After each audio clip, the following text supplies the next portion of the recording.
My name is Masha, and I'm 16 years old. I live in a small town in Russia. My father doesn't make a lot of money, and my family isn't very wealthy. There are a lot of things we can't afford. One of those things is the internet.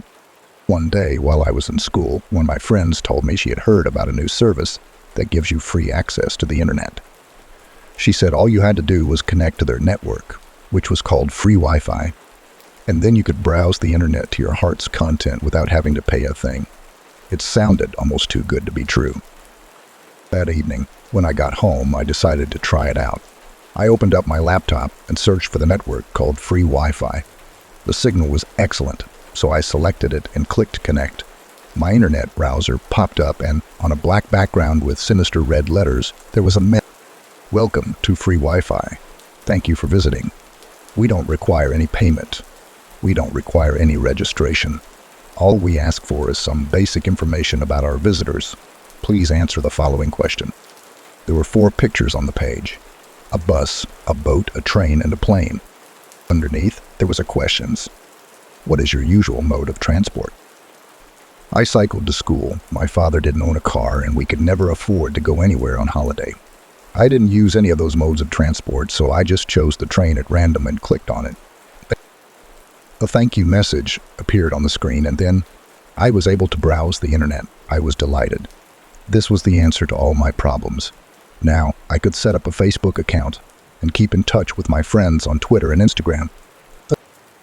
The next day, however, as I was watching TV, the show was interrupted by a breaking news alert. The local news reporter was saying that there had been a terrible accident. A train had derailed and come off the tracks just as it was crossing a bridge. Several carriages plunged into the river below, and almost everyone on board had been killed.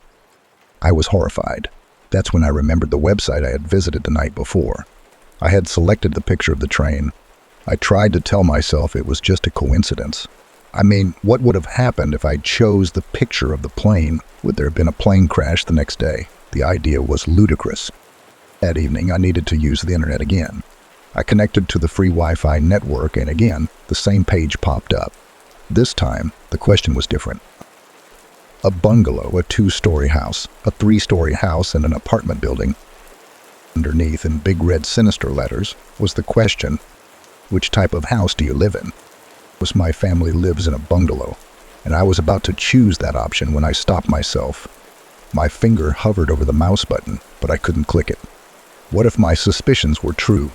I wondered. It was a silly thought, but I just couldn't take that chance. Instead, I clicked on the apartment building, just to be safe. A thank you message flashed on the screen, and I was able to connect to the internet again.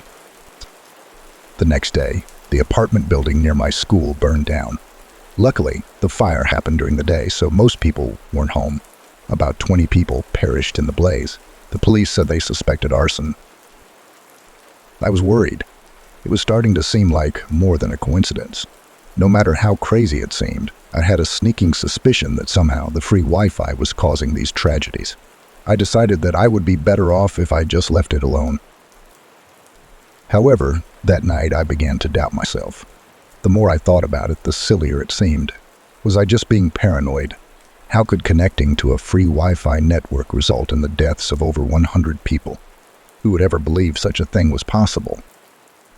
After mulling it over for almost an hour, I was convinced it was just an insane coincidence. I took out my laptop, turned it on, and connected to the free Wi-Fi. On my internet browser opened again. There were 4 more pictures. When I saw them, I let out a gasp.